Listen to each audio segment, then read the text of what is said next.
الله الرحمن الرحيم.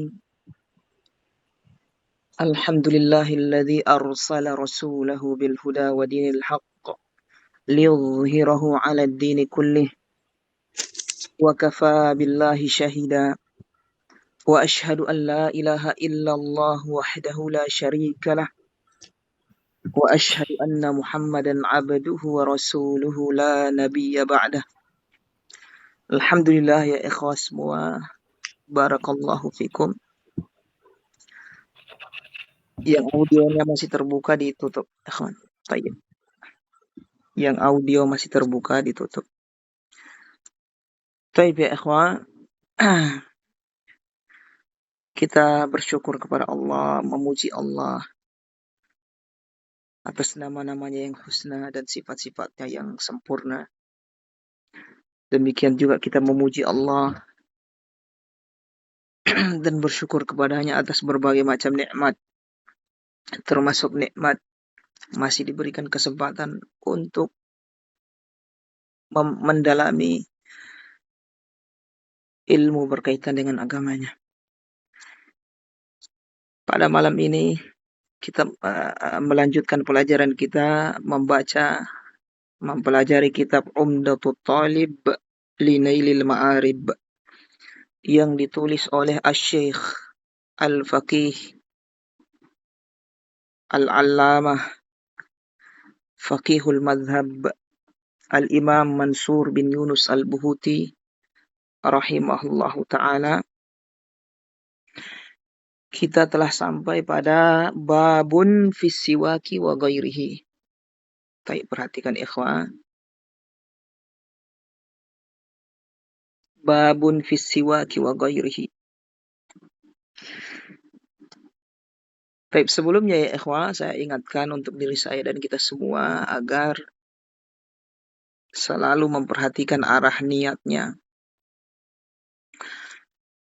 Ketika beramal, amalan apa saja, apalagi amalan menuntut ilmu, amalan yang besar,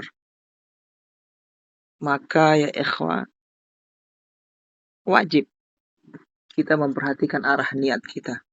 Apakah karena Allah atau karena selain Allah, atau bukan karena itu semua. Jadi niat itu bisa jadi tiga ya ikhwan, ada karena Allah atau karena selain Allah, mengharap pujian, dan seterusnya, atau bukan karena dua-duanya, hanya sekedar tabiat kebiasaan gitu. Baik. Nah, ini perlu kita perhatikan. Jadi kalau kita dapatkan berbelok dari yang semestinya, maka kita arahkan lagi, belokkan lagi kepada Allah Subhanahu wa taala. Kenapa saya peringatkan ini ya ikhwah? Karena hati itu al-qalbu dalam bahasa Arab dikatakan qalbu karena dia sering berubah, berbolak-balik. Sering berbolak-balik berubah. Dia tidak paten, dia tidak maksudnya istiqomah gitu terus, tidak. Dia akan berubah. Baik, dalam beramal kita sholat saja itu kadang mungkin di awal ikhlas, tapi sudah di pertengahan sudah mulai datang tuh. Karena hati itu berbolak-balik. Maka hendaknya kita perhatikan niat kita. Baik. Kemudian yang kedua ikhwah, seperti biasa mempersiapkan apa yang bisa ditulis dari penjelasan Fakul Ibarah Syarah Fawaid. Antum tulis ya ikhwah. Yang bisa jadi faedah itu cuma sekali ini antum dapatkan, antum mungkin tidak dapatkan di kesempatan yang lain. Dan juga ya ikhwah tetap beradab dalam belajar.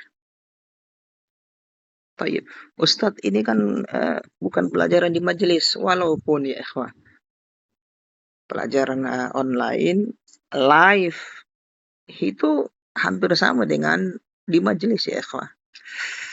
Berbeda dengan rekaman. Kalau antum dengar rekaman yang sudah hasil rekaman, itu biar sambil duduk, sambil berbaring. Tapi kalau live tetap harus dipasang adabnya ya ikhwah. Tayyib. Harus dipasang adabnya agar ilmu yang kita dapatkan diberkahi oleh Allah Subhanahu wa taala. Tayyib ya ikhwah, kata beliau babun fis siwaki wa ghairihi. Bab pembahasan tentang siwak dan selainnya. Siwak dan selainnya. Tayyib. Ini merupakan pembahasan yang sifatnya muqaddimah. Bukan pembahasan inti dalam kitabut Thaharah. Karena kitabut Thaharah itu intinya adalah bagaimana hadas bisa terangkat dan bagaimana najis bisa hilang. Tayyib. Terangkat hadas bagaimana ya dengan wudu. Hadas besar kecil dengan wudu, hadas besar dengan mandi. Tayyib. Bagaimana bisa terangkat najis ya dengan disucikan. Jadi pembahasan inti di kitab Thaharah adalah pada wudu, pada mandi dan membersihkan najis. Tayyib. Selain itu hanya muqaddimah. Ada yang merupakan syarat sah seperti air, itu syarat sah. Mengangkat hadas dan menghilangkan najis. Ada yang merupakan penyempurna saja, bukan syarat sah seperti siwak. Tidak wajib, tapi penyempurna supaya kita ketika beribadah kepada Allah di atas kondisi yang bagus, kondisi yang bersih, kondisi yang harum. Apalagi bagian mulut kita yang kita gunakan untuk berzikir kepada Allah, membaca Al-Quran. Baik. Jadi siwak yang sifatnya sunnah. Kalau air kemarin sudah. Sifatnya syarat sah. Demikian juga setelah air ada bab aniyah. Baik. Nah, itu penyempurna. Penyempurna kitab Thaharah atau muqaddimah. Istinja merupakan syarat sah dari wudu. Kalau kita ada yang keluar dari dua jalan yang wajib untuk diistinja, tapi kita belum istinja, kita wudu, tidak sah wudu kita. Jadi istinja itu syarat sah dari wudu. Baik. Jadi babun fis siwaki wa ghairihi ini tayyib yang bukan wajib, sunnah. Tayyib. Wa ghairihi, perkataan beliau wa ghairihi dan yang selainnya selain siwak yang kita dianjurkan untuk melakukannya agar kita dalam kondisi yang bagus. Di antara yang beliau sebutkan di sini seperti khitan, seperti mencukur bulu kemaluan, mencabut bulu ketiak, menggunting kuku, memotong kuku dan seterusnya. Taib, kata beliau rahimahullahu taala, perhatikan ya ikhwah, rahimani wa rahimakumullahu jami'an, yusannu tasawwuku ardhan biyusrahu bi'udin layyinin min nahwi arakin.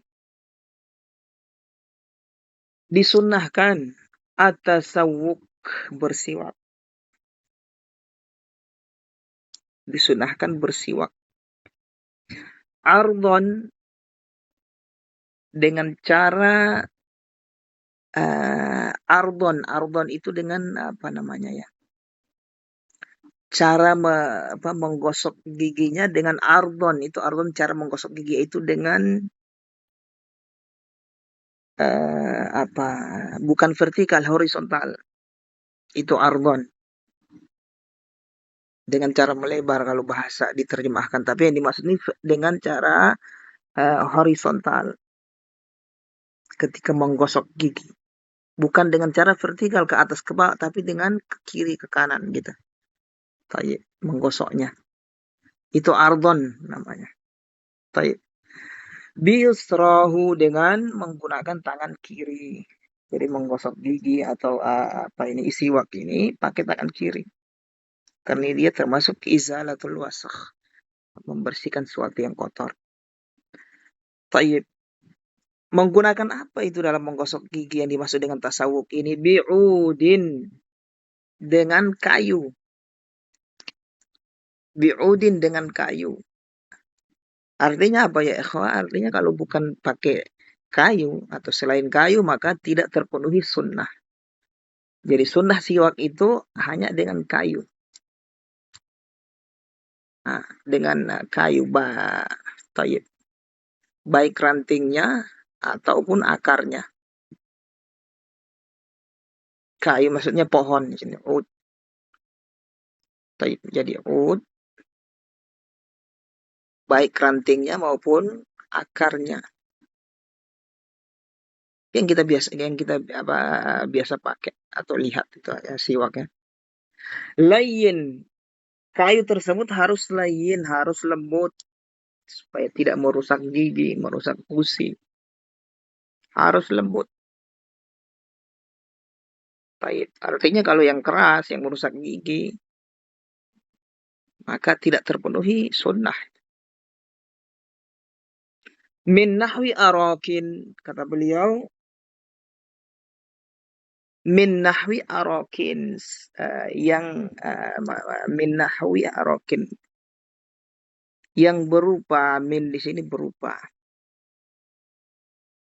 Taib. Maksudnya ud yang tadi itu min nahwi arakin, berupa contohnya seperti arok, pohon arok. Arok ini nama pohon. Rata-rata yang dijual di pasaran Taib itu yang kita lihat diperjualbelikan itu dari pohon arok ya akhwat. Apa bisa dari pohon yang lain? Bisa. Yang penting manfaatnya, fungsinya sama seperti pohon arok. Taib. Jadi tidak harus dari pohon arok. Bisa pohon yang lain. Selama fungsinya sama.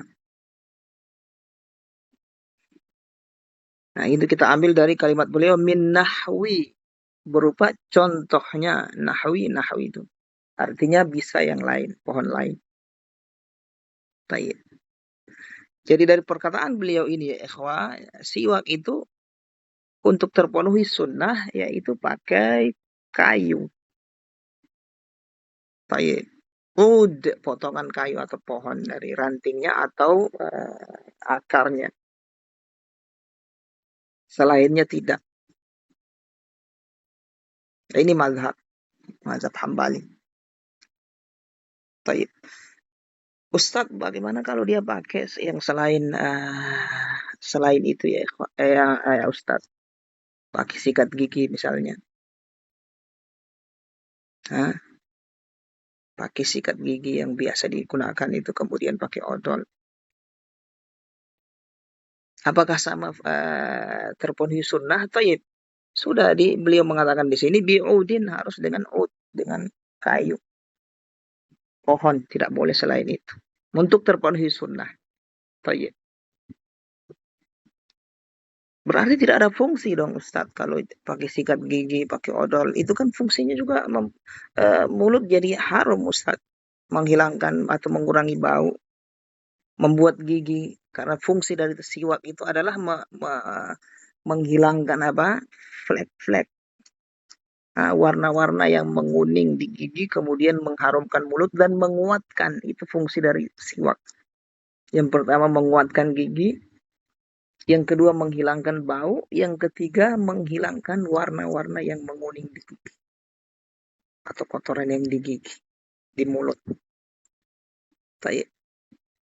Dan siwak ini ya ikhwan, bukan hanya di gigi ya ikhwan. Dia siwak membersihkan gigi, gusi, dan lidah. Taib. Salah orang yang membatasi siwak itu hanya membersihkan gigi saja. Tapi 3.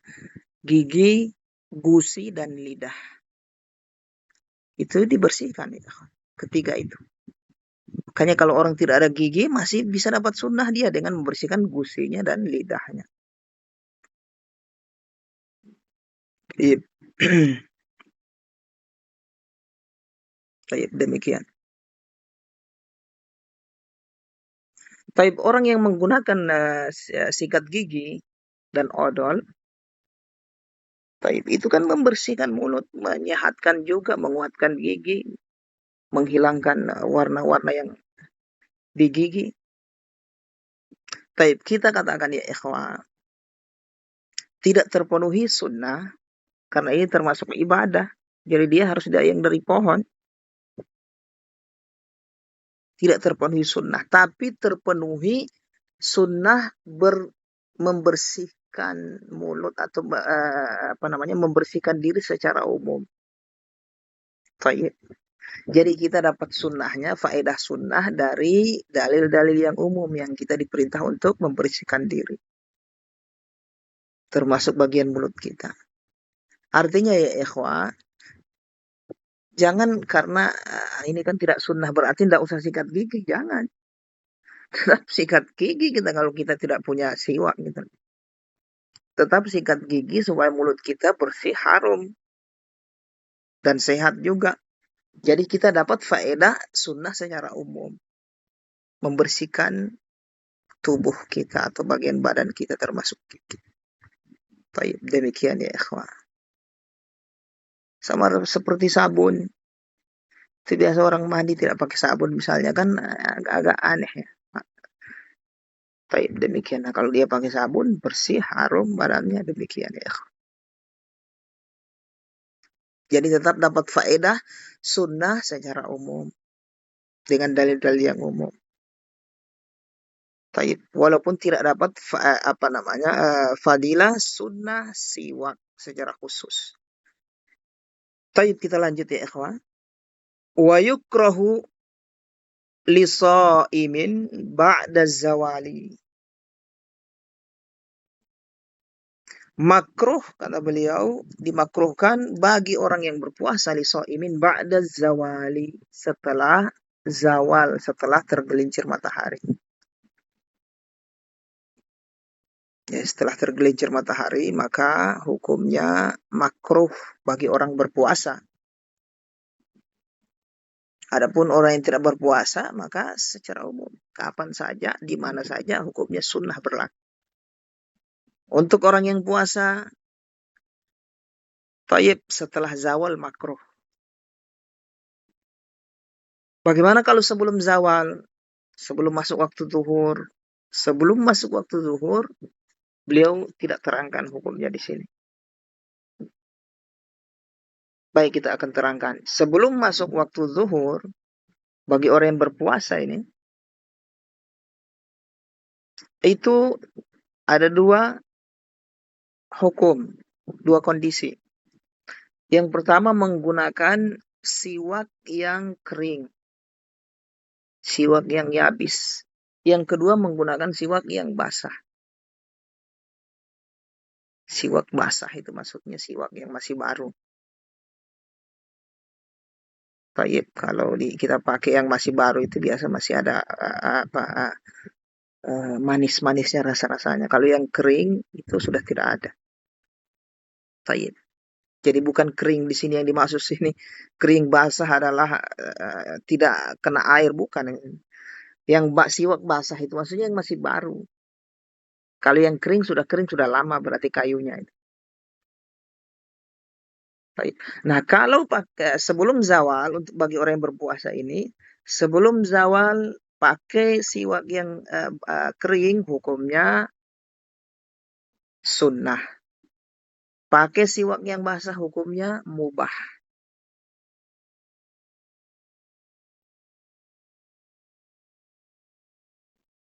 Berarti hukum bersiwak ini bisa kita simpulkan menjadi 3 atau 4. Sunnah, kemudian sunnah muakkadah, nanti beliau akan sebutkan kapan menjadi sunnah yang muakkadah yang ditekankan. Kemudian mubah, kemudian makruh. Baik. Kapan hukumnya sunnah? Itu secara umum. Sunnah secara umum ini hukum asalnya. Kapan makruh? Bagi orang yang berpuasa setelah zawal. Baik. Kapan makruh bagi orang yang berpuasa setelah zawal? Baik siwak yang basah atau siwak yang basah atau yang kering. Kapan mubah? Kalau sebelum zawal bagi orang yang berpuasa pakai siwak yang basah.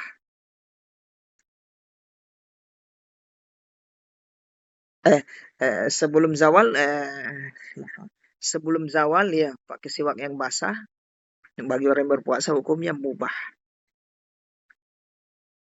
Kalau yang kering sunnah. Baik.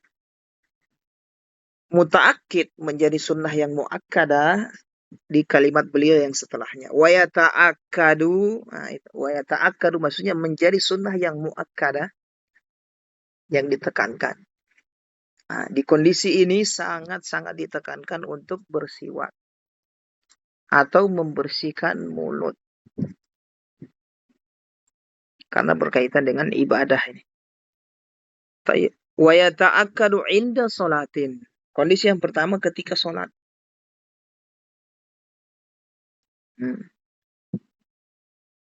Ketika sholat, mau sholat. Tayyib. Subhanallah. Supaya dia menghadap Allah dalam kondisi yang bagus. Kondisi yang harum. Tayyib. Apalagi dia membaca Al-Quran. Kemudian wantibahin dan ketika intibah. Intibah itu maksudnya terbangun dari tidur. Karena orang tidur bangun tidur itu bau mulutnya lumayan itu.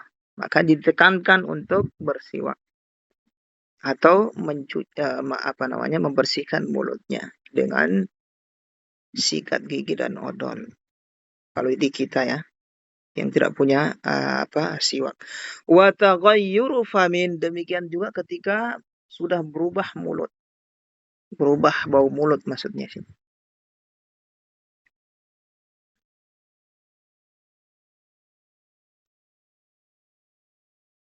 Baik, ada kondisi lainnya, ada kondisi beliau tidak sebutkan seperti membaca Al-Quran, berzikir, ingin berzikir, membaca Al-Quran. Tayyib, itu ditekankan. Kemudian wayabtadi ubijani bifamihil aimani. Selesai ya, ikhwan. Sekarang kita masuk masail berikutnya. Wayabtadi'u, dan dia memulai bijani famihil aiman, dengan sebelah mulutnya yang kanan. Jadi dia mulai bersiwak itu, kalau sikat gigi, dengan sebelah gigi atau mulut yang kanan. Baru setelah itu ke kiri. Itu yang sunnah. Baik. Kemudian yang berikutnya ya ikhwah, masail berikutnya. Ini tidak berkaitan dengan siwak. Selesai gitu dari siwak. Wayadahinu gibban.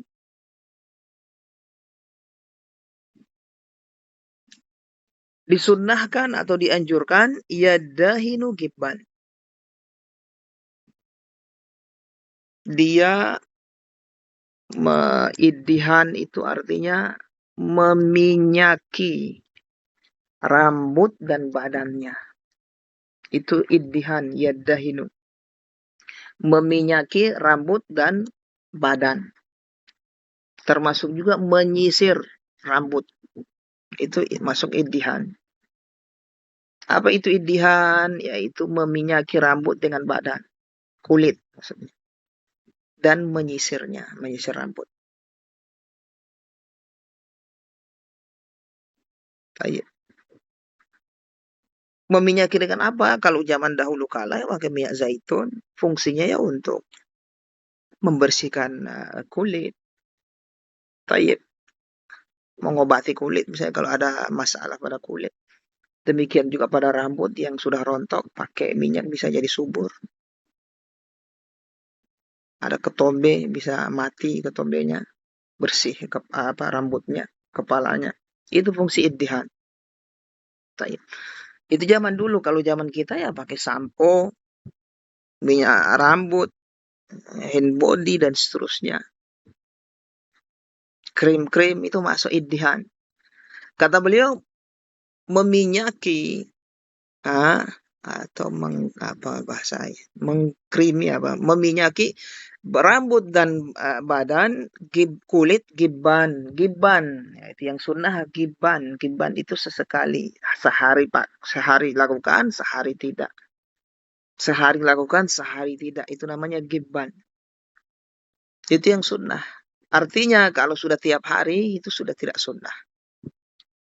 Tidak dianjurkan. Tayyib. Kenapa? Karena ini tarofuh. Tarofuh itu apa?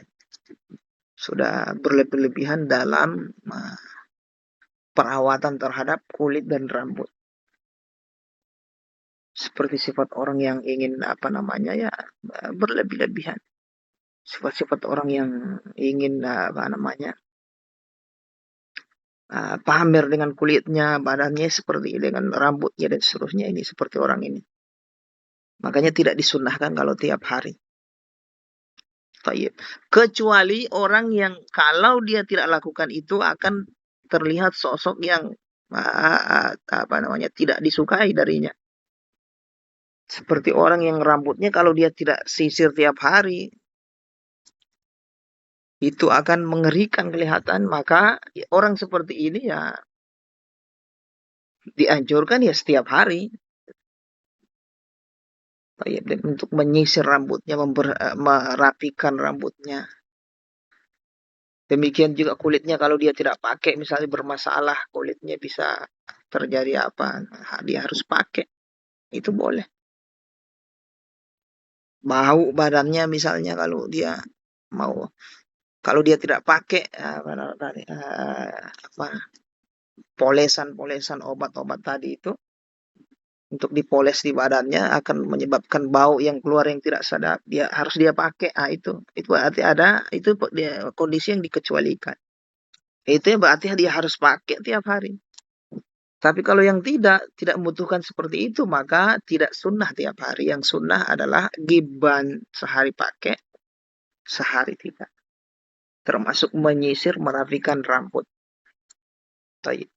Kemudian wayak tahilu witron, iktihal, yaitu mencelaki mata. Witron dengan ganjil, yaitu 3 kali. Mata sebelah kiri, sebelah kanan, 3, sebelah kiri 3. Iktihal, itu sunnah, itu iktihal sebelum tidur ini. Tayyib, Rasulullah SAW selalu kerjakan. Pakai ismit, namanya ismit itu apa ya? Ismit itu yang dipakai celak, itu fungsinya untuk mengobati mata, memperkuat mata juga. Jadi fungsinya ini pengobatan, bukan berhias. Tayyib. Sebelum tidur dia pakai. Tayyib. 3 kali di mata kiri, mata kanan duluan, kemudian mata kiri 3 kali. Demikian. Tayyib ya. Ini bukan berhias ya, berhias jalan terus pakai celak. Itu tidak boleh, itu model akan mentasyabuh dengan perempuan. Karena pakai celak itu hiasan perempuan. Tidak boleh laki-laki pakai. Disunnahkan itu pakai celak itu sebelum tidur. Rasulullah SAW melakukan demikian. Fungsinya untuk mengobati mata jika ada masalah. Dan juga memperkuat, mempertajam penglihatan. Itu bukan pakai celak, hias diri pakai celak, kemudian mondar-mandir keluar sana sini. Waliyadzubillah. Tayyib, keliru itu. Kemudian wayajibu khitanu dzakarin wa untha. Masuk masail berikutnya ya ikhwan. Wajib khitanu dzakarin. Khitan laki-laki, wa untha dan perempuan. Jadi di mazhab laki-laki perempuan sama, hukumnya wajib khitan. Kapan menjadi wajib? Inda bulugin. Ketika sudah balik. Jadi secara umum hukumnya wajib. Tapi untuk menjadi hukum wajib pada diri seseorang adalah ketika dia sudah balik. Demikian. Artinya sebelum balik tidak wajib. Itulah. Sebelum dia balik ya belum wajib dia untuk khitan. Kalau sudah balik sudah menjadi wajib. Kemudian beliau rahimahullahu taala menyebutkan qaid, ikatan atau pengecualian malam yakhaf ala nafsihi, selama dia tidak takut, tidak khawatir ala nafsihi, pada atas dirinya. Maksudnya sesuatu menimpa dirinya. Kalau dia khitan misalnya, dia punya masalah pada kulitnya, akan menyebabkan lukanya susah sembuh misalnya. Berbahaya. Atau ada masalah di kemaluannya, kulit dan seterusnya. Dia takut nanti kalau dia khitan akan menyebabkan masalah. Yang seperti ini maka tidak wajib. Tapi kalau dia memaksa tetap khitan, boleh gitu. Hukum wajib pada dirinya sudah hilang, gugur, karena kekhawatiran akan terjadi mudarat pada kemaluannya atau kulitnya tadi. Kalau dia memaksa tetap khitan, itu tidak ada masalah. Tayyib.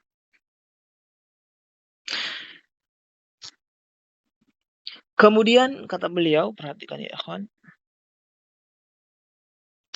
wa zamana sigharin afdalu. Waktu kecil adalah lebih afdal. Zaman kecil maksudnya waktu waktu kecil lebih afdal sebelum balik. Tayyib, itu lebih afdal. Khitan sebelum balik afdal. Sudah balik wajib. Perhatikan itu ya kan. Baik laki-laki maupun perempuan.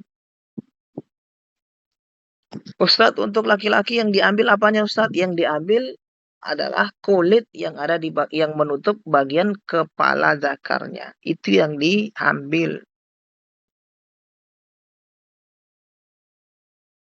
Kalau perempuan bagian kulit yang ada di maaf saya jelaskan ya, karena ini ilmu.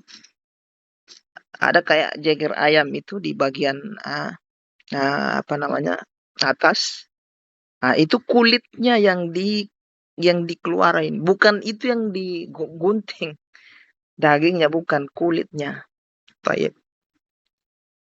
Sebagian ada yang keliru memahami itu digunting. Salah itu dalam menyunat perempuan. Khitan perempuan. Jadi yang dikeluarin ya kulitnya. Sama seperti di zakar. Yang dikeluarin kulitnya yang menutupi bagian kepala. Baik. Kemudian wa kurihal qaza'u. Makruh hukumnya qaza'. Beliau menyebutkan perkara yang makruh berkaitan dengan merias diri atau berkaitan dengan merias diri.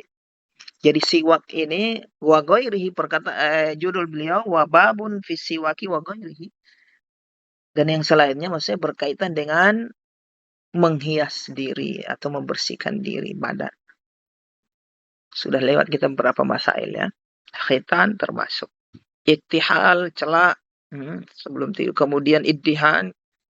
Kemudian perkara yang makruh berkaitan dengan merias diri. Wa kurihal qaza'u, makruh hukumnya qaza'. Apa itu qaza'? Sebagian keliru dalam memahami qaza'. Qaza' adalah menggunting habis sebagian rambut kepalanya dan membiarkan sebagian yang lain. Tahliku ba'dhi ra'si atau ba'dhi sya'ar wa ibqa'u ba'dhihi. Mentahlik itu halku itu menggunting sampai habis, cukur sampai habis. Adapun kalau dia dia kasih pendek, dia pendekkan, maka itu bukan tahlik. Tahlik itu dicukur habis sampai kelihatan kulitnya, kulit kepala. Kemudian membiarkan sebagian yang lain. Ada yang bagian mukanya yang dibikin begitu, ada yang bagian belakang, ada yang bagian samping kiri, samping kanan. Tayyib. Itu hukum asalnya makruh. Ustadz Ustadz mengatakan hukum asal bisa jadi haram, bisa kozak ini jadi haram kalau fungsinya tujuan orang yang mengkozak rambutnya ingin mencontoh orang-orang kafir, orang-orang fasik, masa bisa jadi haram hukumnya. Dia lihat ada model gunting di sebagian rambutnya dihabisin, tujuannya ingin mencontoh ada orang-orang fasik, pemain band misalnya, pemain bola kaki atau pemain orang-orang kafir. Tayyib. Dia ingin mencontoh, menjadikan idola. Ini sudah haram. Kozak seperti ini haram karena tujuannya tasabuh. Hukum asal kozak itu hukum asal makruh. Tapi kalau tujuan untuk mentasyabuh, meniru gaya orang kafir, meniru peribadahan orang kafir, contohnya orang-orang Kristen ya. Kalau ada di kalangan mereka ada sudah mencapai derajat tertentu dalam keilmuan dan ibadah, itu di rambut di bagian atas kepala itu dihilangkan, dicukur habis. Kemudian dibiarin samping kiri, kanan, belakang, muka belakang. Itu biasa dilakukan oleh orang-orang Kristen itu. Tayyib. Khidmah terhadap gereja apa itu dibotakin bagian tengahnya. Kalau ada yang mengikuti melakukan seperti itu dalam untuk tasyabuh dengan mereka, haram hukumnya. Bukan lagi makruh. Jadi makruh ini kalau dia tidak ada niat apa gitu, sekedar digunting kan. Modelnya sendiri, dia nyaman misalnya dengan rambut yang separuhnya ada, separuh tidak ada, ini makruh hukumnya. Tayyib. Kemudian wasaqabu udhuni sabiyin, membolongi, saqab itu membolongi telinga sabiyin, anak laki-laki, makruh. Harusnya yang dibolongi itu telinga anak perempuan, bukan laki-laki. Kemudian wanatfi syaibin. Bukan natfi ya, natfu syaibin. Makruh mencabut syaib, yaitu uban. Syaibun, uban. Taib. Kemarin ada ikhwan nanya, saya jawab menyelisih yang aula. Taib, ada keliru saya menjawab. Yang betul, mazhab yang mu'tamad, mencabut uban hukumnya makruh. Karena ada larangan di sana. Dari hadis Rasulullah SAW. Taib. Dan juga ada keutamaan itu uban. Kanat lahu nuron yaumal qiyamah, kata Rasulullah SAW. Jangan kalian mencabut uban, karena pada hari kiamat dia akan bercahaya. Makruh hukumnya, biarin. Ustadz, apakah uban ini hanya yang di bagian kepala? Tidak, ya ikhwan, keliru. Uban di sini di semua. Di jenggot masuk juga, jangan dicabut. Di alis juga demikian. Di bagian kubis juga demikian. Pokoknya di rambut bukan cuma kepala, jenggot, dan seterusnya. Ya, dibiarin. Jangan dicabut. Tayyib, demikian.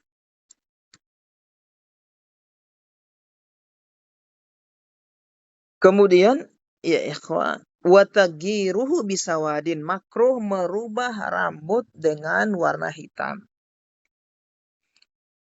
Menyemir rambut dengan warna hitam hukumnya makruh di mazhab yang mu'tamad, mazhab Hambali. Mazhab kita, mazhabuna. Makruh. Tayyib. Terus ya selain hitam, kalau kita mau merubah rambut kita yang putih, Atau yang hitam, kita mau rubah misalnya ya yang dengan selain yang hitam, harus pakai yang selain hitam. Merah, biru, kuning, hijau, kelabu, ungu, terserah. Selain warna hitam. Warna hitam makruh. Tayyib, perhatikan.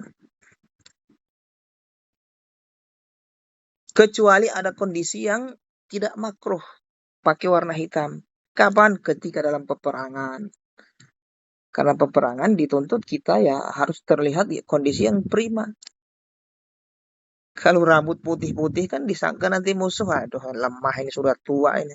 Tapi kalau walaupun tua, rambut apa yang putih dipakai warna hitam untuk menakuti apa musuh, itu perkara yang dituntut dan tidak makruh hukumnya.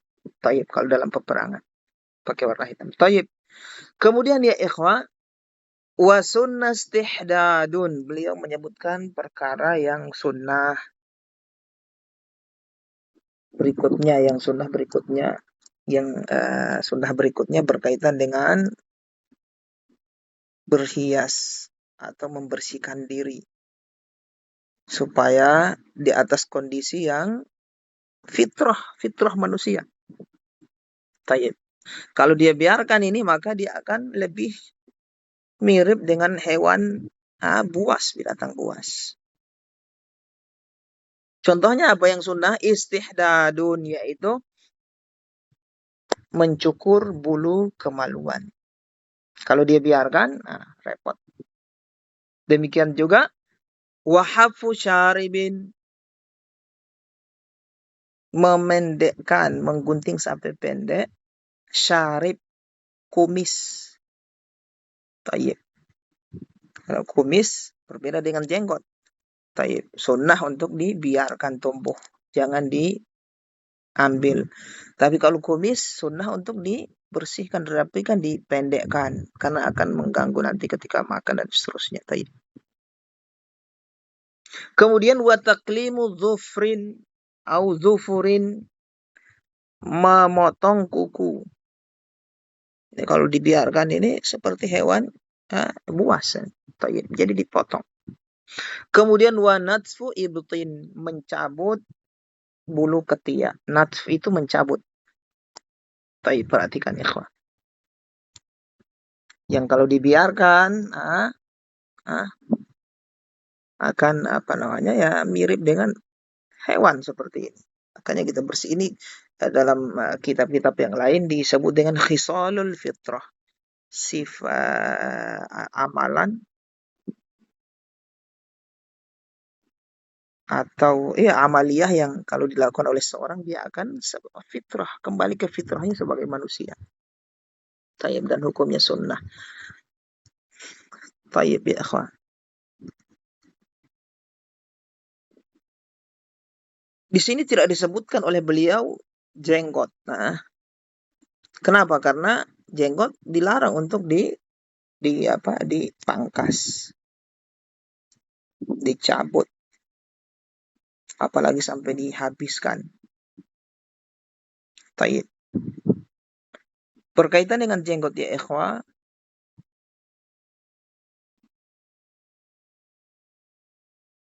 ada hukum rincian di situ di madhab. Hukum memotong jenggot ini kalau melebihi dari segenggam, hukumnya mubah. Tulis ya ikhwan faedah.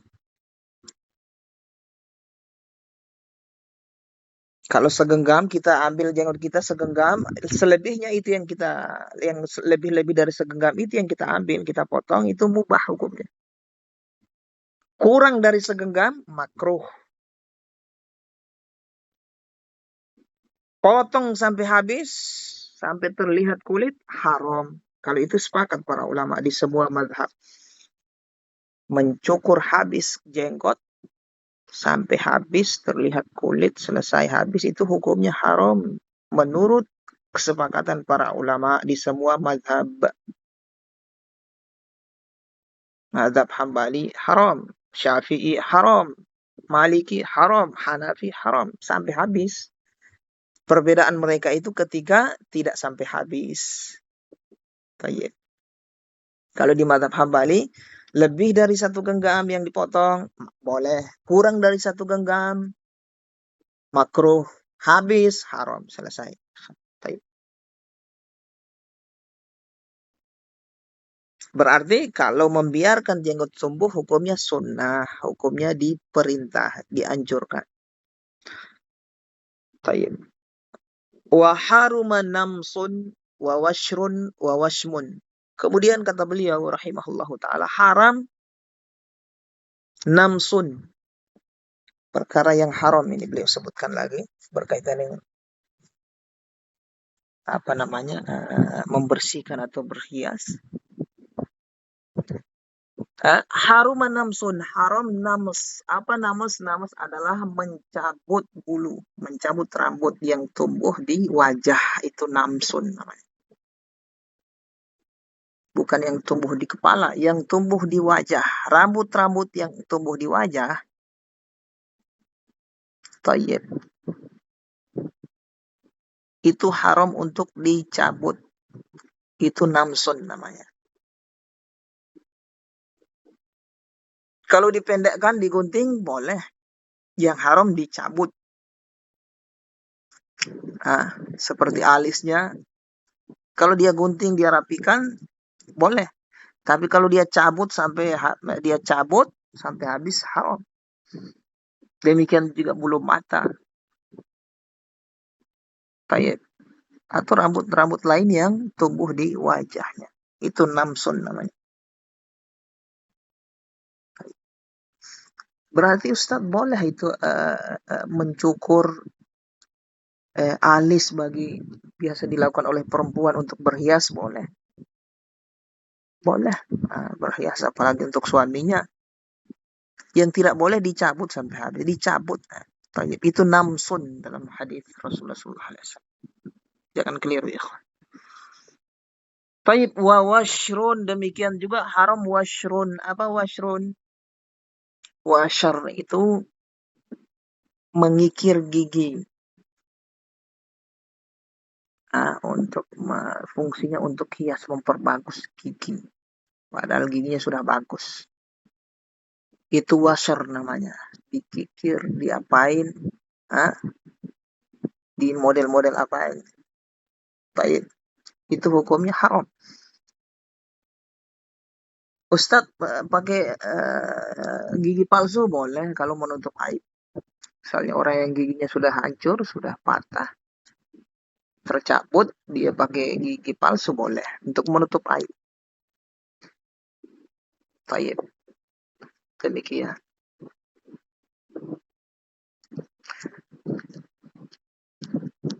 Kalau pakai ini Ustadz gigi itu yang lagi ngetren apa namanya? Yang nempel-nempel di pagar gigi atau apa?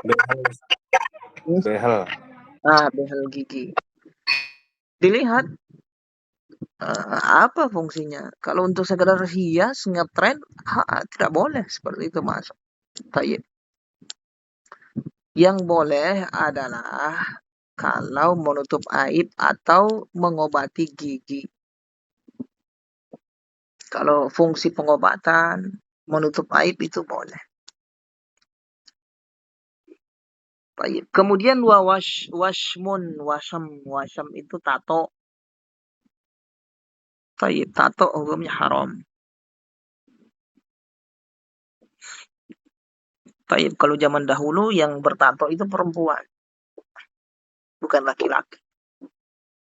Zaman dulu tidak ada laki-laki tato. Kalau tato itu berarti menunjukkan perempuan. Tato itu hiasan bagi perempuan, orang-orang dulu itu.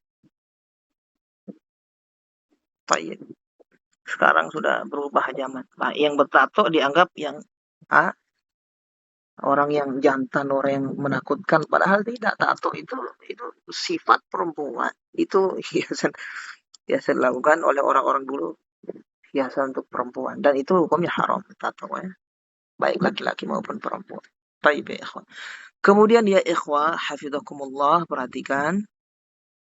Kita masuk ke babul wudu. Bab yang paling penting di dalam kitabut Thaharah. yaitu bagaimana hadas bisa terangkat, hadas kecil, yaitu dengan cara berwudu. Bab-bab sebelumnya itu hanya muqaddimah seperti siwak. Kemudian babul wudu'i, bab pembahasan tentang wudu. Perhatikan ikhwan. Furuduhu, furud fardun. Furud jamak dari fardun, artinya wajib. Furud, tapi ini istilah untuk rukun. Baik, jadi di mazhab Hambali masuk di bagian wudu, di bagian wudu,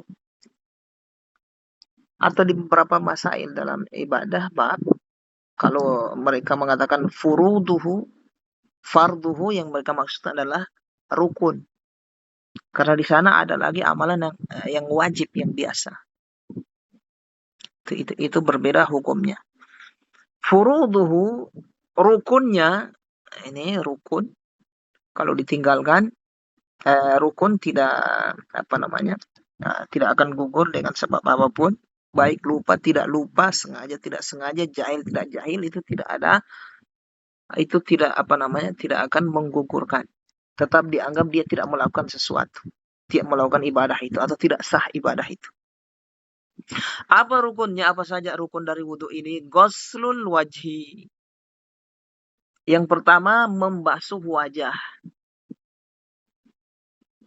Wa minhu famun wa amfun. Termasuk dari membasuh wajah, termasuk dari wajah adalah famun. Termasuk dari wajah adalah famun, mulut, wa anfun, dan hidung.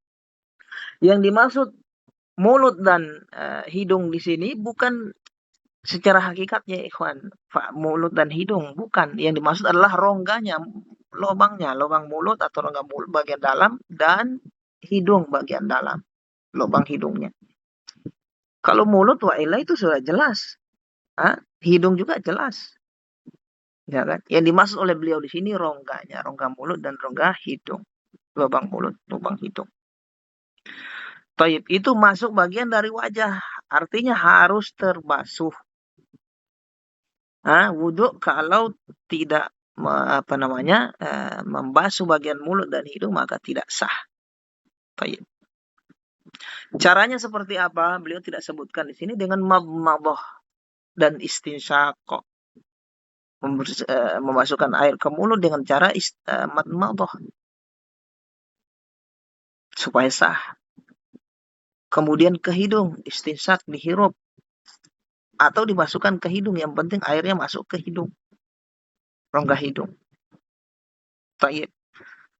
Ke mulut harus madmadah, tidak boleh tidak madmadah. Apa itu madmadah? Berkumur, diputar-putar di mulut. Kalau dia masukkan tanpa dia putar, itu tidak sah. Itu bukan madmadah namanya. Taib. Istinsyaq apakah harus dihirup? Tidak harus, yang penting airnya masuk ke hidung. Taib. Berbeda dengan madmadah, kumur-kumur, itu harus dikumur-kumur, harus diputar-putar di mulut. Taib.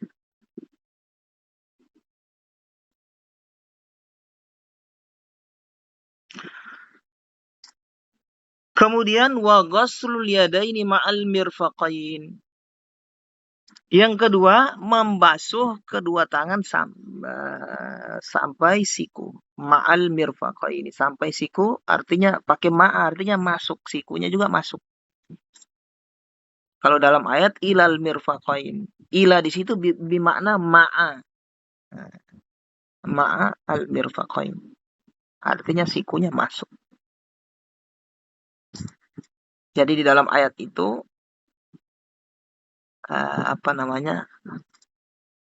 bukan menunjukkan cara membasuhnya dari ujung tangan, dari ujung kuku tangan sampai ke siku, maksudnya arahnya bukan.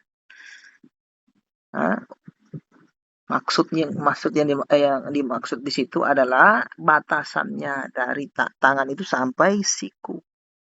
Cara basuhnya dari ujung tangan atau dari siku dulu atau siku dulu ke tangan tidak ada masalah. Tidak disebutkan oleh para ulama itu sunnah yang dari mana dulu, sebagaimana yang saya dengar dari ada seorang dai, saya dengar menyebutkan yang sunnah itu dia bawakan ayat. Membasuh adalah dari tangan ke siku. Jadi airnya dingalirkan dari tangan ke siku seperti itu. Nah, ini keliru. Baik. Itu bukan arah mengalirkan air. Yang dimaksud ilal mirfaqain dalam ayat itu adalah batasan yang harus dibasuh. Baik. Kemudian wa mashur ra'si kullihi. Mengusap kepala kullihi seluruhnya. Tidak boleh sebagiannya. Tidak sah. Harus seluruh kepala yang diusap. Baik. Kullihi seluruhnya. Wa minhu termasuk dari yang diusap dari kepala adalah al-udhunan. Wa minhul udhunan. 2 telinga. Perkataan beliau, perhatikan ya ikhwah. Wa minhu, dan termasuk minhuhunya yang dimaksud di sini. Termasuk dari mengusap kepala. Atau yang harus diusap dari bagian kepala. Adalah 2 telinga. Bukan yang dimaksud telinga itu adalah masuk dari kepala, bukan. Wa minhu, dan termasuk dari kepala, telinga bukan. Maksudnya termasuk dari bagian yang harus diusap bersama kepala adalah telinga. Karena telinga itu bukan kepala. Kepala bukan telinga, telinga bukan kepala. Ustadz, kok Ustadz bedakan seperti itu? Kok iya, karena telinga bukan kepala. Dan juga ada asar hukum di situ ya, kan ada perbedaan hukum. Di bab jinayat nanti kalau bagaimana orang melukai telinga, apakah masuk bagian kepala, diatnya seperti apa di situ nanti. Makanya harus dibedakan. Telinga ya lain, di kepala ya lain. Jadi yang dimaksud di beliau di sini wa minul udhunan, maksudnya termasuk dari bagian yang harus diusap dari kepala adalah telinga. Bukan maksudnya telinga masuk kepala. Kemudian wa ghaslur rijlaini ma'al ka'bain, membasuh 2 kaki sampai siku, bersama siku, ma'al ka'bain. Astagfirullah. Ghuslur rijlaini ma'al ka'bain, membasuh kaki sampai mata kaki. La haula wala quwata illa billah. Ka'bain, mata kaki. Mata kaki. Baik. Kemudian wa tartibun. Rukun yang berikutnya tertib. Yang kelima. Rukun kelima adalah tertib. Tertib apa? Ya, tertib harus wajah dulu, kemudian tangan sampai siku, kemudian kepala, kemudian kaki sampai mata kaki. Kalau dibolak-balik, tidak diurut seperti itu, kaki dulu baru tangan, atau tidak menyelisih ayat. Tidak tertib, maka tidak sah ya ikhwan. Perhatikan. Tidak sah. Jadi harus tertib. Itu rukun. Kemudian wa muwalatun, mualah itu apa? Mualah apa? Mualah terjemahannya adalah berkesinambungan. Mualah itu artinya kesinambungan, terus menerus, tidak terputus. Itu namanya mualah. Baik, tidak terputus.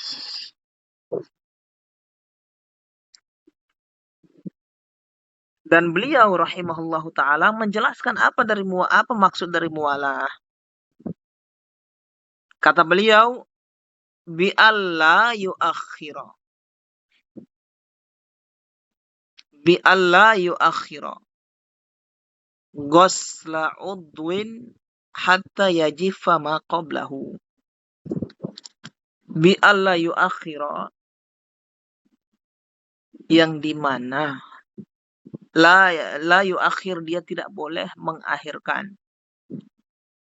Ghusla udwin, membasuh sebagian anggota wudhu, hatta yajifa ma qablahu, sampai kering yang sebelumnya.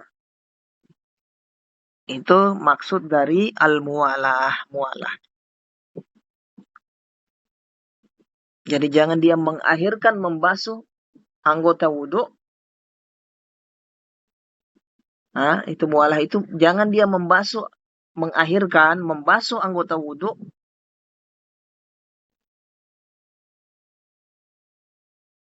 sampai kering yang sebelumnya. Maksudnya jangan dia basuh sampai kering sebelumnya. Artinya kalau yang sebelum anggota wudhu yang sebelumnya sudah kering, maka sudah tidak mualah.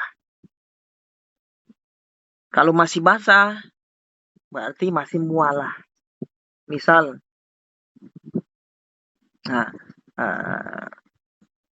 setelah dia basuh wajahnya, habis wajah tangan. Setelah dia basuh tangannya, habis wajah tangan. Nah, dia terhenti sejenak. Ya mungkin mau melakukan sesuatu yang dia butuhkan, ngangkat telepon misalnya, ibunya nelpon, dia angkat. Dihentikan dulu amaliyah wudhunya tadi. Sudah basuhan di bagian tangan.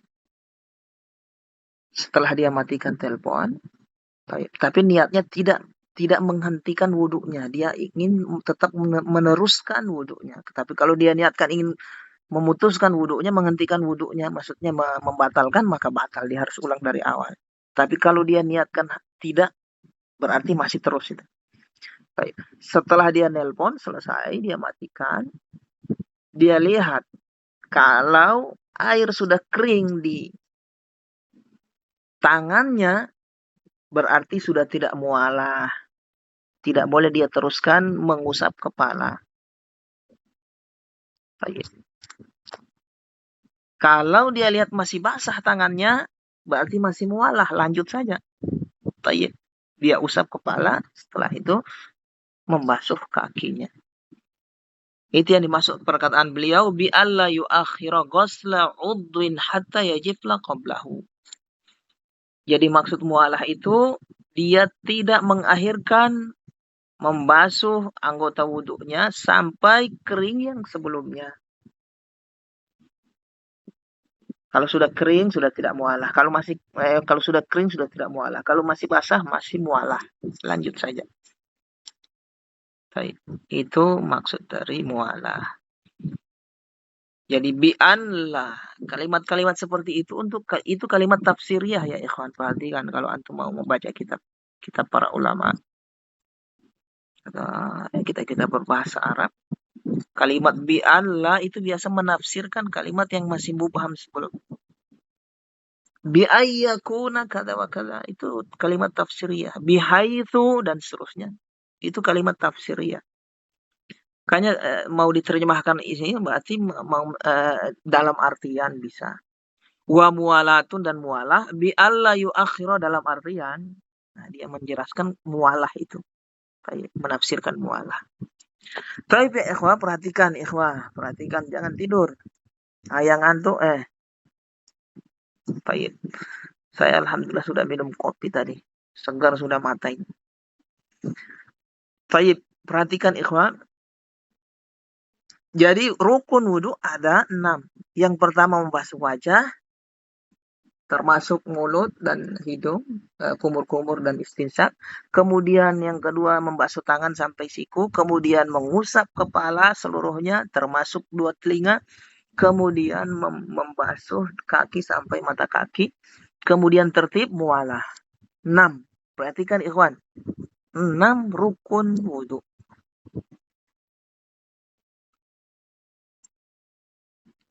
Ustadz, masih mubham, masih kurang jelas apa definisi dari ghusl, Ustadz, dengan masah. Beliau mengatakan ghuslul wajhi, membasuh wajah. Membasuh ghusl itu apa sih, Ustadz? Masah juga apa sih, Ustadz, mengusap? Seperti apa? Perhatikan itu. Jadi di dalam amaliyah bersuci menggunakan air, di sana ada 3 tingkatan ya ikhwan. Bersuci menggunakan air, baik bersuci dari hadas maupun najis. Ada 3 tingkatan. Yang pertama ghusl, perhatikan ikhwan, penting, fawaid penting. Untuk lebih mengetahui tasawur dari ghusl dan masahnya.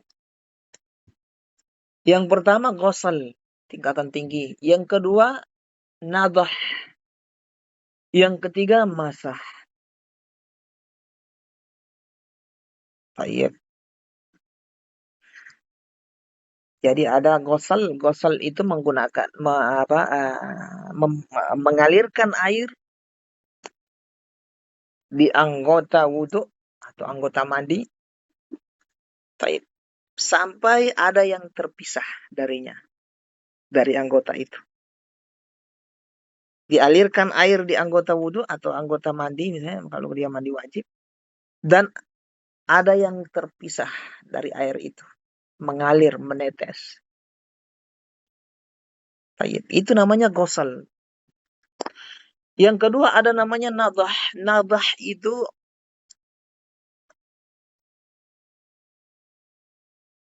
itu adalah menggunakan air membasahi bidang atau area yang ingin disucikan, taib, dan tidak ada yang mengalir. Atau bahasa kita melumuri area yang ingin disucikan dengan air, dilumuri. Gomar, kata bahasa para ulama, gomar. Nadah, melumuri dengan air. Biasa kalau terjemahan orang biasa memerciki, diperciki dengan air. Seperti membersihkan kencing bayi laki-laki yang belum makan. Bayi laki-laki yang belum makan, kencingnya tidak wajib digosel, tapi wajib di nadah. Nadah itu artinya dilumuri dengan air. Melumuri dengan air, itu tidak ada yang menetes, tidak ada yang terpisah dari air itu. Itu namanya nadah. Kemudian di sana ada masah. Apa itu masah? Masah adalah alat yang digunakan untuk mengusap seperti tangan, taib, dibasuh, ditaruh air, dibasahi, kemudian diusapkan di permukaan yang mau disucikan tadi. Itu namanya masah. Taib, mengusap. Jadi lebih rendah dia dari gomar, dari nadah. Nadah dilumuri dengan air, berarti basah tempat tersebut.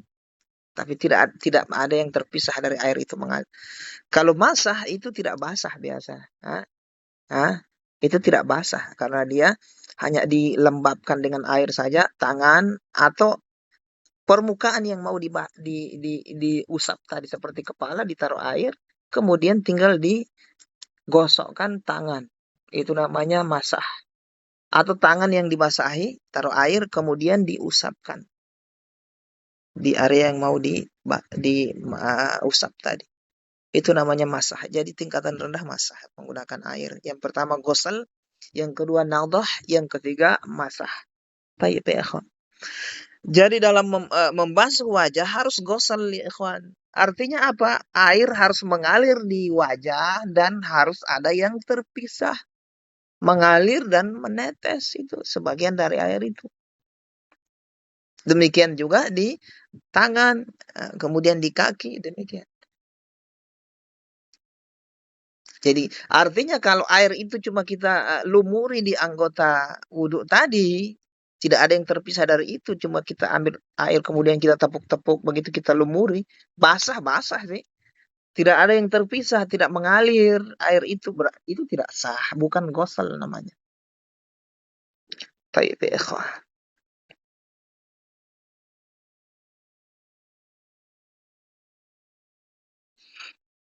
Baik. Itu ghusl. Kemudian wasyurita lahu wali guslin. Dipersyaratkan lahu lil wudu wali guslin, dan untuk mandi. Dipersyaratkan bagi pada wudu, wali guslin, dan pada mandi. Lahu yang pertama wudu, taib. Lahu wasyurita lahu lil wudu, maksudnya itu. Wali guslin, dan mandi. Nah, ini berarti syarat yang akan beliau sebutkan adalah berlaku pada wudu dan mandi. Berlaku pada wudu dan mandi. Maksudnya mandi sini ya mandi wajib. Taib. Atau mandi yang sunnah, yang sifatnya sunnah. Mandi ibadah. Niyatun, yang pertama niat. Persyaratan. Yang kedua tahuriyatu ma'in wa ibahatuhu. Air yang digunakan harus air yang tahur dan air yang mubah. Tahur tidak boleh air yang tahir dan tidak boleh air yang najis. Ibahah tidak boleh air yang haram. Hasil curian misalnya. Tidak sah wudunya, tidak sah mandinya.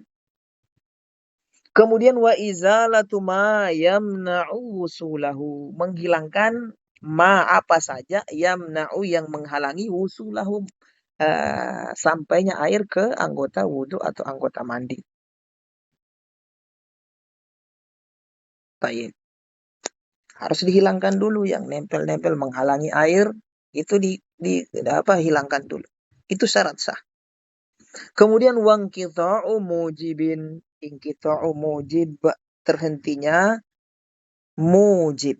Apa itu mujib? Mujib adalah perkara yang menyebabkan wudhu atau mandi. Perkara yang menyebabkan wudhu atau mandi. Baik.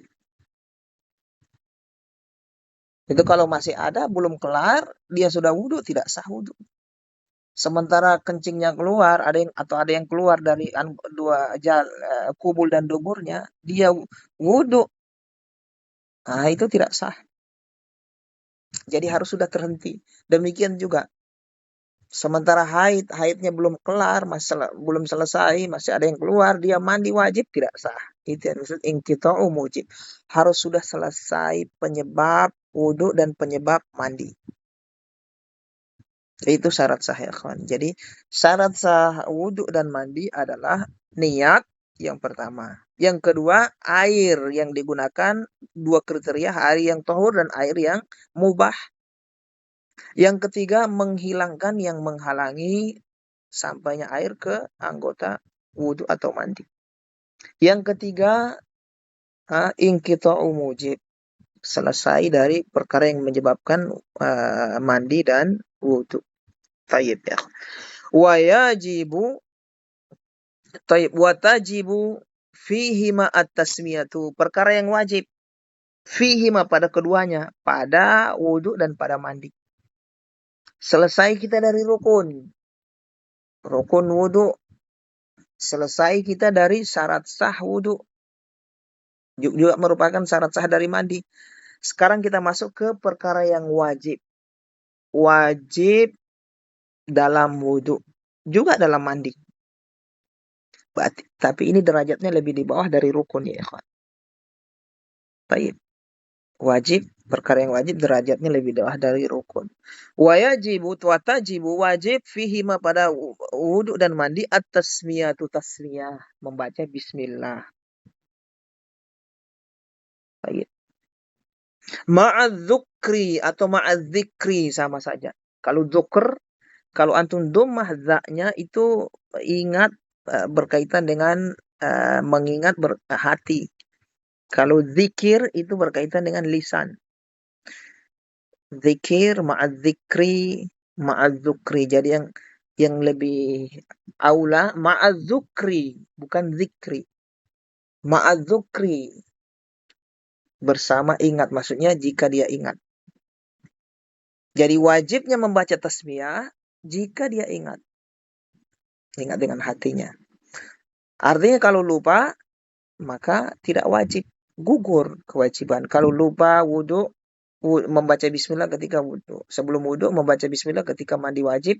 Lupa maka gugur. Baik, demikian ya ikhwan. Ingat sengaja wudhu tanpa membaca bismillah, tidak sah wudhunya. Sengaja mandi wajib, padahal ingat tanpa membaca bismillah, tidak sah mandinya. Demikian. Fayanwi indaha au qablaha biyasirin raf'al hadathi. Kemudian beliau menyebutkan kaifiyat niat.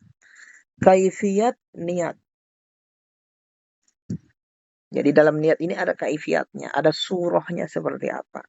Penting untuk kita ketahui. Tayyib. Jadi ini mau merinci syarat sah yang di atas ya ikhwan. Beliau mengatakan wasyurita lahu wali guslin niyatun, dipersyaratkan niat. Nah, niat seperti apa? Nah, beliau ingin rinci. Menyebutkan model surah dari niat. Nah, fayanwi dan dia meniatkan ketika wudu. Tayyib. Indaha pada fayanwi dan dia meniatkan atau berniat indaha ketika membaca bismillah. Hanya tadi kembali ke tasmiyah. Perhatikan ikhwan.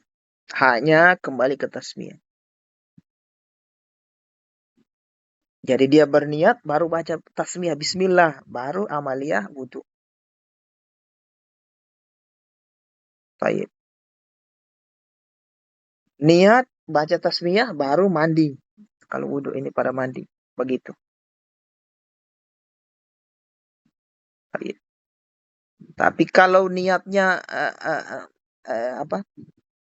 Setelah baca bismillah, waktu baca bismillah dia belum meniatkan untuk wudu, belum meniatkan untuk mandi, maka tidak sah. Jadi niatnya itu yang duluan sebelum membaca bismillah. Ini yang dimaksud oleh fayanwi indaha au qablaha atau sebelumnya, sebelum membaca tasbih tadi biyasirin dengan rentang waktu yang sedikit. Tidak lama. Kalau lama maka tidak sah. Jadi tidak harus bersamaan sebagaimana mazhab Syafi'i. Mazhab Syafi'i harus muqaranah, harus serentak. Tayyib. Di mazhab Hambali tidak harus. Boleh rentang waktunya sebelumnya sedikit. Dengan rentang waktu yang sedikit. Tayyib. Raf'al hadas. Apa yang dia niatkan? Ini yang penting. Yang pertama mengangkat hadas. Awit toharota atau bersuci lisolati masalan. Atau bersuci untuk melaksanakan sholat. Masalan contoh. Atau yang semisal sholat seperti tawaf. Tayyib. Itu yang kedua. Yang pertama niat mengangkat hadas. Yang kedua niat bersuci untuk melakukan sholat atau tawaf. Tayyib. Atau dengan kata lain bersuci dari perkara yang dipersyaratkan padanya wudu. Tayyib. Ini yang dimaksud oleh awit toharota lissolati masalan contoh. Berarti contoh niatnya itu untuk bersuci untuk sholat contoh. Berarti ini perkara yang wajib. Jadi niatnya bersuci wudu untuk melakukan ibadah yang dipersyaratkan padanya wudu. Tayyib. Maka terangkat hadasnya. Tayyib. Terangkat hadasnya. Wa inna wa ma yusannu lahu. Jika dia niatkan ma yusannu lahu. Jika dia niatkan ma yusannu lahu. Untuk melakukan amalan yang disunnahkan. Kakiraatin seperti membaca Al-Quran. Wa adhanin adhan. Wa raf'i syakkin. Mengangkat keraguan. Mengangkat keraguan ini. Misal dia ragu. Dia ini sudah batal wudunya atau belum. Ragu dia. Sunnah dia untuk wudu. Sunnah dia wudu. Gitu. Tidak wajib. Kalau dia tidak wudu juga keraguannya tadi tidak kan tidak wajib. Tidak mempengaruhi. Ragu wudu batal atau tidak. Kemudian dia pakai sholat, sah sholatnya. Tapi lebih bagus dia wudu. Nah, wudu itu hukumnya sunnah. Wa ghadabin demikian juga sunnah untuk wudu karena marah. Marah-marah. Kemudian dia wudu. untuk menghilangkan marahnya atau karena marah tadi, meredakan marahnya, maka itu hukumnya sunnah. Terangkat juga hadasnya dengan niat itu. Au nawat tajdida nasiyan hadatsahu. Atau dia meniatkan mentajdid wudunya nasiyan hadatsahu dalam keadaan lupa kalau dia itu berhadas. Lupa hadasnya maksudnya dia lupa berhadas.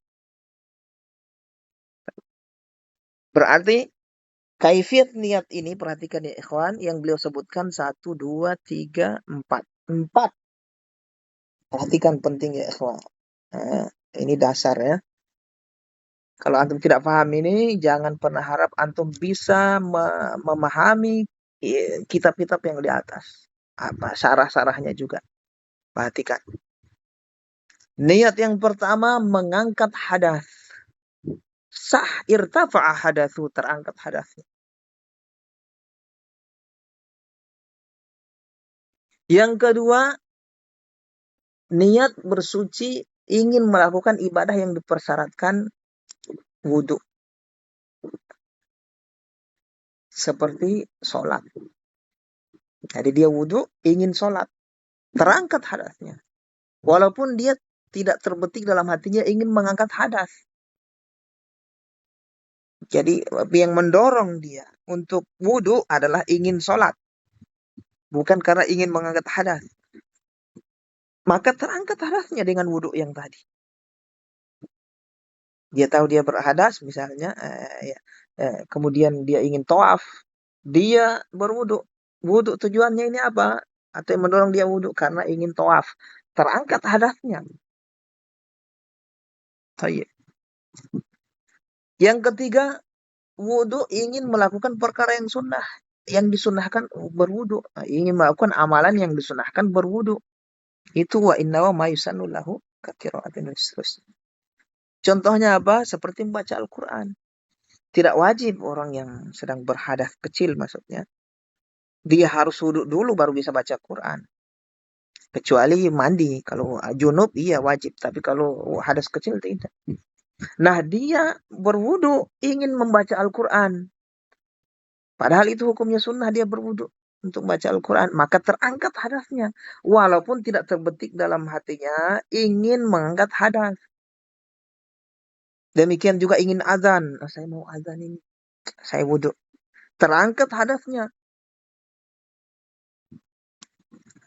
Ragu. Saya ini sudah batal atau belum? Saya wudhu. Ternyata setelah dia wudhu. Dari ragu tadi. Ternyata setelah dia wudhu. Dia ingat. Iya sudah batal ternyata wudhu saya. Terangkat hadasnya. Dengan wudhu tadi. Ragu dia tadi itu. Perhatikan ya ikhwan. Penting ini. Ragu dia. Ini wudhu saya sudah batal atau belum? Wudhu saya sudah batal atau wudhu belum? Apakah wajib dia wudhu? Tidak wajib. Berarti dia masih di atas toharoh. Tapi kalau dia berwudhu karena keraguan tadi hukumnya sunnah. Nah, dia berwudhu karena ragu tadi. Setelah berwudhu selang berapa menit menjadi yakin dia ternyata saya sudah batal tadi. Maka wudhunya terangkat. Perhatikan.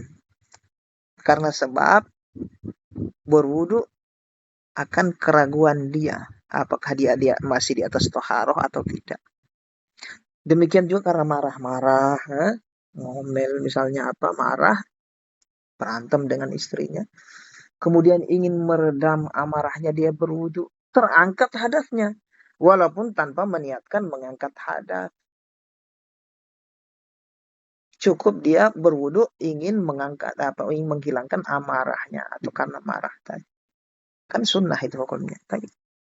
Itu yang ketiga. Yang keempat, meniatkan mentajdid, memperbaharui wudhu. Tapi ini berlaku ya ikhwah bagi orang yang lupa kalau dia berhadas. Adapun kalau dia tahu dia sedang berhadas, sengaja hanya memperbaharui wudhu, tidak sah wudhunya. saya ingin tajdidul wudu, sementara dia tahu kalau dia berhadas tidak sah wudunya. Tapi kalau dia lupa, hmm, dia sangka dia masih di atas wudu.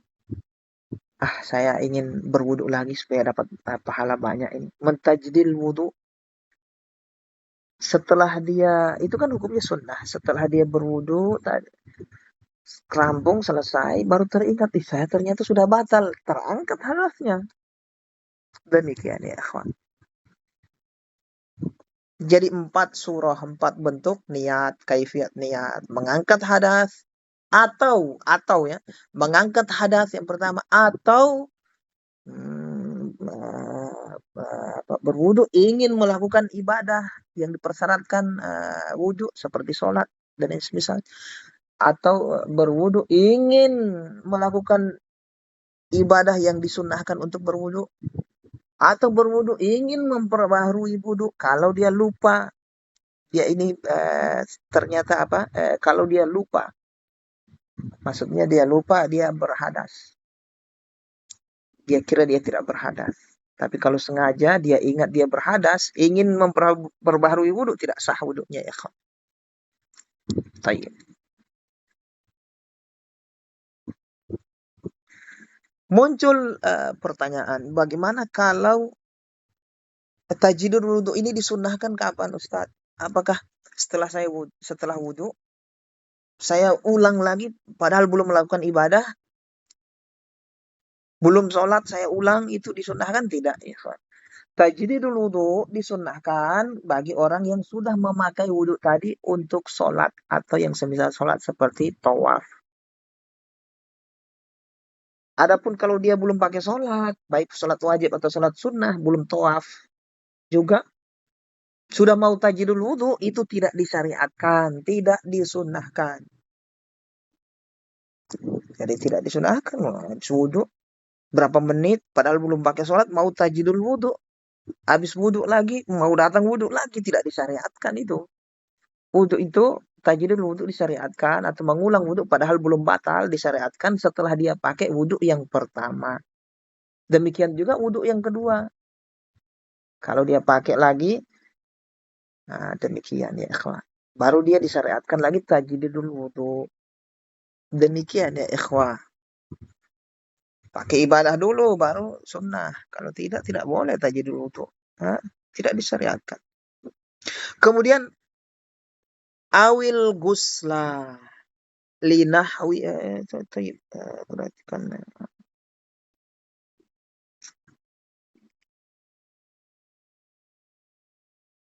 Taib. Awil gusla linahwi jumu'atin aw idin.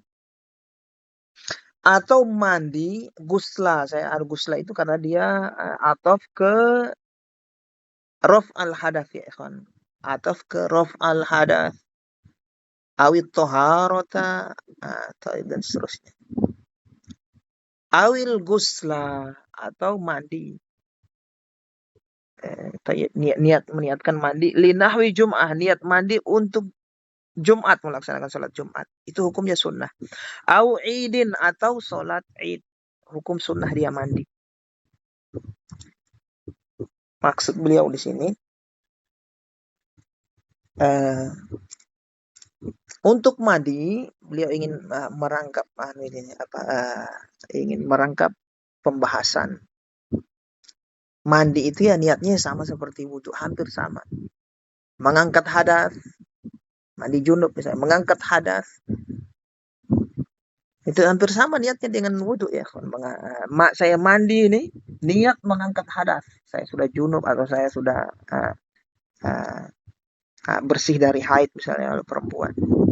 Niat mandi mengangkat hadas, terangkat hadasnya. Atau melakukan ibadah yang dipersyaratkan mandi seperti sholat, membaca Al-Quran. Walaupun tanpa terbetik niat ingin mengangkat hadas, juga terangkat hadas besarnya. Atau meniatkan mandi sunnah, seperti mandi Jumat kan sunnah, tidak wajib mandi Jumat. Demikian juga mandi untuk sholat id. Atau mandi sunnah yang lainnya yang nanti beliau akan sebutkan mandi-mandi sunnah itu yang sangat banyak itu kalau dia mandi dia niatkan untuk mandi sunnah itu terangkat hadasnya ya kawan. Mandi wajib, mandi yang Jumat terangkat hadas besar. Baik. Tapi ini ya ikhwan bagi orang yang nasian hadatsuhu tayyib ya ikhwan astagfirullah. La haula wala quwata illa billah. Makanya di sini beliau awil gusla linahwi jum'atin wa idin nasian hadatsahu. Itu sama dengan tajdidul wudu. Berarti berlaku juga di mandi yang sunnah untuk bisa terangkat hadas besarnya. Dia harus lupa kalau dia sedang berhadas besar. Jadi orang yang mandi Jumat, dia lupa kalau dia berhadas besar, nanti setelah mandi baru ingat dia ternyata junub, terangkat hadasnya. Kalau dia ingat kalau dia berhadas besar, dia mandi Jumat, tidak terangkat hadas besarnya. Jadi dipersyaratkan dia lupa. Untuk mandi yang sunnah, agar mengangkat hadas, dia harus lupa hadasnya. Hadas besarnya. Kalau ingat tidak boleh. La'ab, main-main itu namanya. Tidak sah. Dia ingat dia berhadas besar, junub atau habis haid. Kemudian ingin mandi yang sunnah, itu tidak terangkat hadasnya. Dipersyaratkan harus lupa. Perhatikan ikhwan. Taib irtafa'a hadatsu, terangkat hadasnya. Irtafa'a hadatsu itu jawab syarat dari semuanya. Irtafa'a hadatsuhu ini jawab syarat dari yang tadi ikhwan, yang di atas semua itu. Contoh-contoh saya bacakan ya. Cara membaca kitab seperti ini. Taib. Perhatikan ikhwan.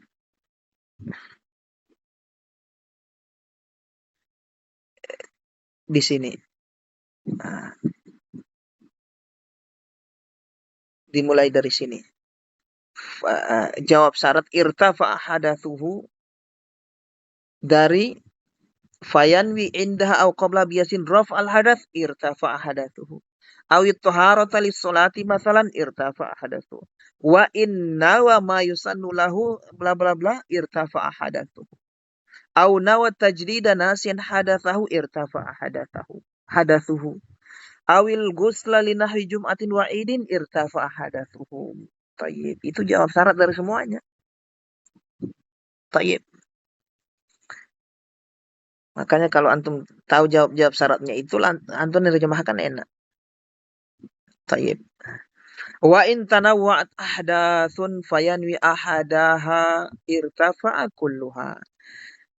Jika dia tanawwa'at ahdatsun, pada dirinya tanawwa'a ahdatsun, terkumpul beberapa hadas pada dirinya.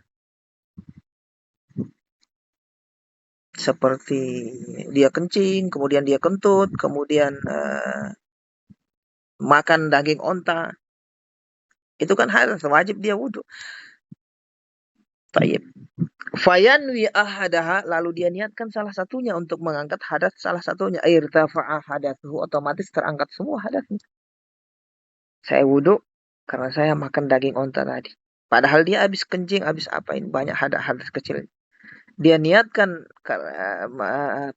dia wudu ini karena makan daging onta, maka terangkat hadas semuanya.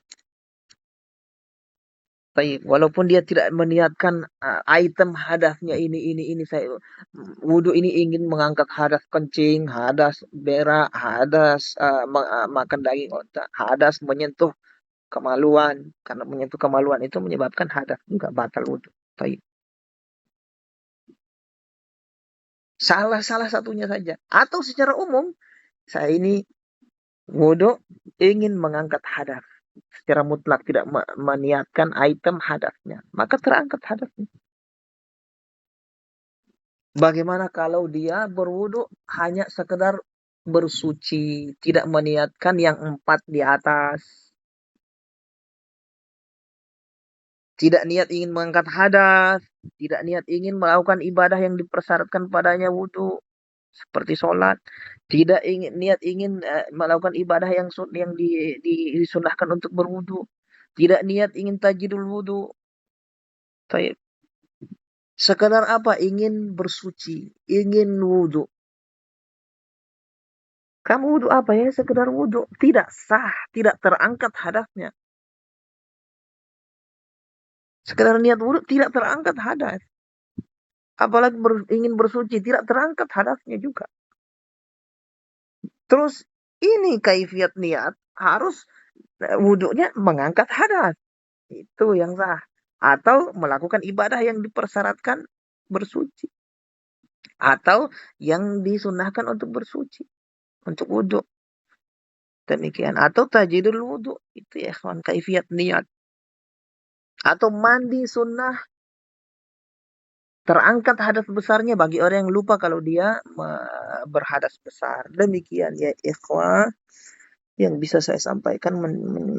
Saya mohon maaf karena sudah terlalu lama. Kita tutup dengan salawat untuk Nabi Muhammad. Allahumma salli wa sallim ala Nabi Muhammad. Subhanakallahumma bihamdika asyhadu an la ilaha illa anta astaghfiruka wa atubu ilaik. Assalamualaikum warahmatullahi wabarakatuh.